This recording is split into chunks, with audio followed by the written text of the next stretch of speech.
my name is Liz and welcome to my YouTube channel. If you're new, feel free to subscribe. Yes, today finally Coco released in my country and I went to see it right away. I had my heart, I had my waterproof makeup and my tissues ready, and it wasn't enough.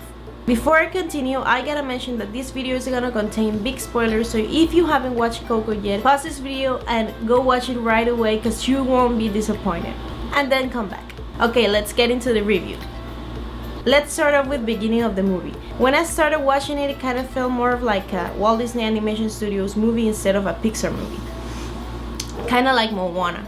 It was really fresh, just getting into the backstory of Miguel's family told in papel picado, and Miguel narrating that he wasn't like the rest of his family, since he loved music and music was kind of like banned and prohibited in his home because of a dreadful past experience with Miguel's family. The introduction was well done. We got to see his whole family building up this shoes chain. I like how they made Miguel's personality be appropriate for his situation. He was this humble, passionate, and very rebellious kid that just wanted to be heard and show off his talent to his family and people.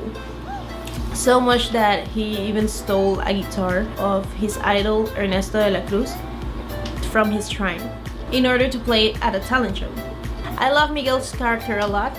I like how he was taking care of this street dog called Dante, and I like how they managed to do Dante like instead of a sidekick, he was more of like he was part of the movie in a beautiful way by being this kind of like spiritual guide to Miguel. Then we see how he gets into the land of the dead, and I thought like in a way that this was going to be like the whole plot of the movie, just him trying to escape from the land of the dead or trying to get out before it was too late, and trying to find his idol Ernesto de la Cruz, since he found out that his guitar was in a ripped family picture. But it wasn't that at all. It was so much deeper than that, and this is why Pixar has one of the best storytelling teams in the world. We got to see his ancestors and meet his whole family on the land of the dead. The color palette on the movie was stunning. I think this is the best animated manipulation I've seen so far in a movie. From the animation of the fingers playing guitar perfectly to the visual effects of the land of the dead, the animation was perfect in every way possible. So my favorite character in the movie was Hector. I love how in the trailer, when I saw Hector, I thought he was gonna be this guy who helps Miguel get out of the land of the dead, and they were gonna become friends or something like that. But again, I was completely wrong. His story was so touching, and that's why he became my favorite character. He just wanted to see his daughter on Dia de los Muertos before he was totally forgotten by her and fade out of the land of the dead forever.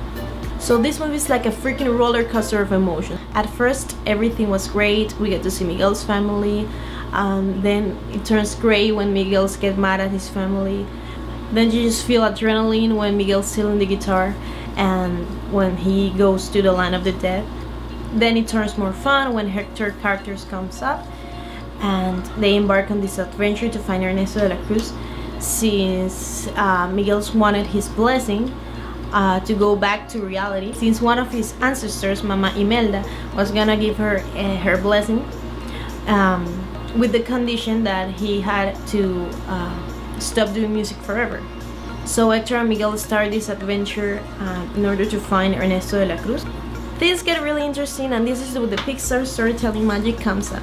After he finds Ernesto de la Cruz and he believes that Miguel is his great-great-grandson, they spend some time together, and it's not until Hector comes up again that we find out that one of the most evil Pixar villains was Ernesto de la Cruz himself.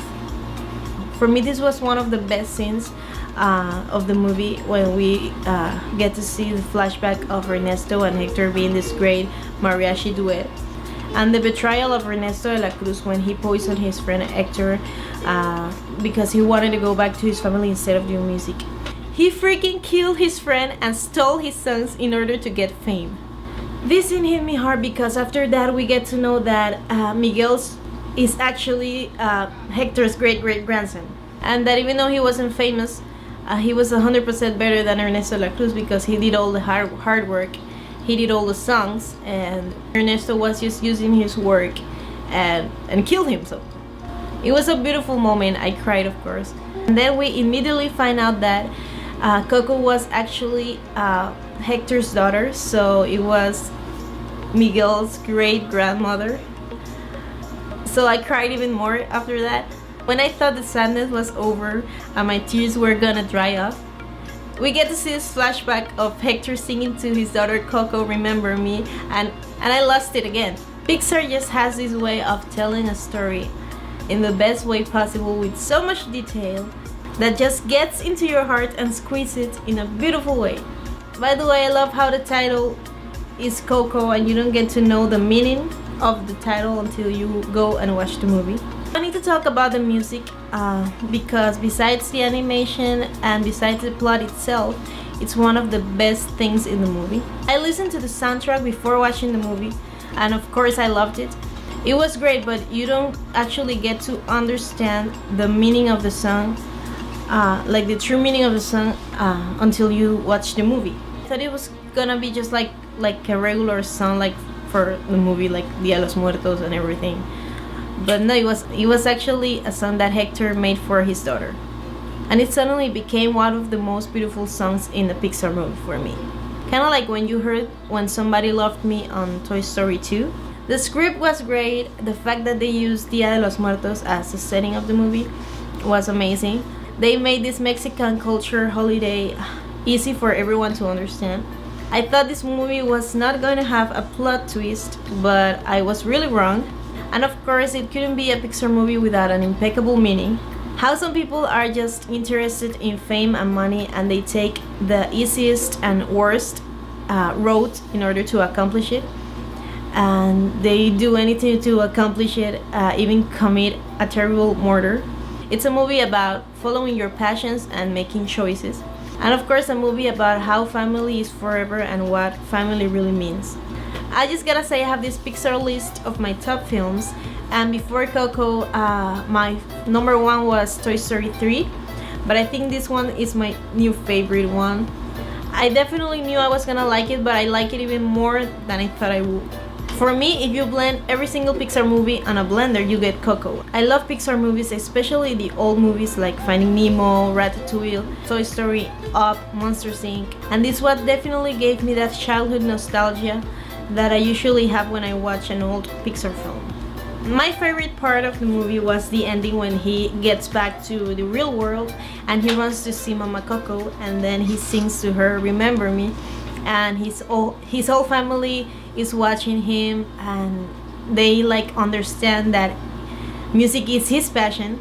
Like, I thought I was done with my crying, but this was the most beautiful and tear-jerking part of the movie, at least for me. The ending itself was great with everyone happy and dancing, and the ancestors in a skeleton form dancing with them like in spirit, and Miguel performing for his family. So yeah, I love the movie. I'm gonna give it a 10 out of 10 for sure, because I'm actually want to study computer animation and I know the hard work that it takes in order to create an animated feature. It takes a lot of patience, a lot of years, a lot of hard work, a lot of workers, a lot of research, and definitely a lot of creativity. I totally recommend this movie to everyone because it's a must watch. So yeah, with that said, I'll wrap up this video. I know I'm not the best at doing movie reviews, but I enjoy sharing my opinion and watching movies. So yeah, if you watched Coco already, please comment down below your favorite part of the movie. And if you like this video, please give it a thumbs up and subscribe to my channel. I'll leave all of my social media sites down below. Thank you for watching. I'll see you next time.